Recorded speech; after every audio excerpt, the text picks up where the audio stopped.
Ate mu bitundu eby'Ekasese waliwo abasajja bakiguddeko bano badde bagezaako okufeera abaana babadde bagula ebintu ebidda ku masomero nga baagala okubabbako omusimbi gwabwe.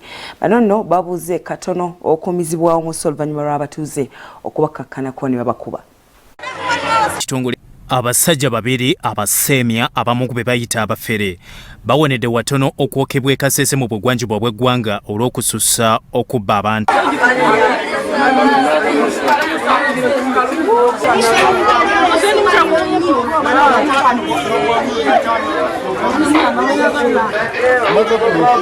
Baludde nga bawunzawunza ab'omu Kasese Municipality ababazingiriza ku makya ne babakuba emiggo egibuze okuboosa omuliro. Abamu bagamba bwe batababba ssente babba ebisolo byabwe bye balunda ekibaleetedde okubeetamu.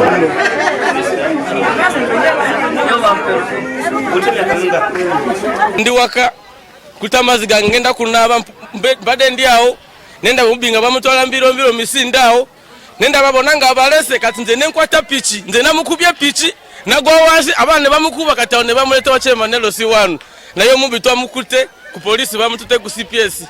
Tom Antone ow'amannya amafuulefuule ngono wa myaka 4 asula ku kyalo mu Mbozi n'ekyaligonza Patrick ow'emyaka 51 nga weebundi bujjo babadde babuzaabuza abawala basatu ababadde mu kwegulira ebyetaago eby'essomero.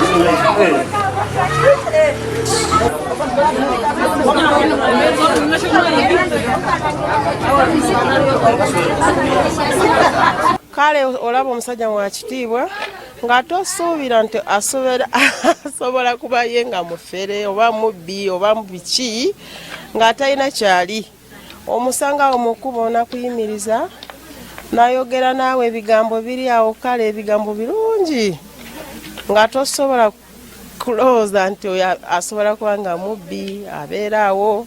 Kyaligonza Patrick asoose kuwudiisa omujjanjabi mu kalwaliro bwe yeeyisa ow'ekitongole ky'ebyeddagala n'amubba.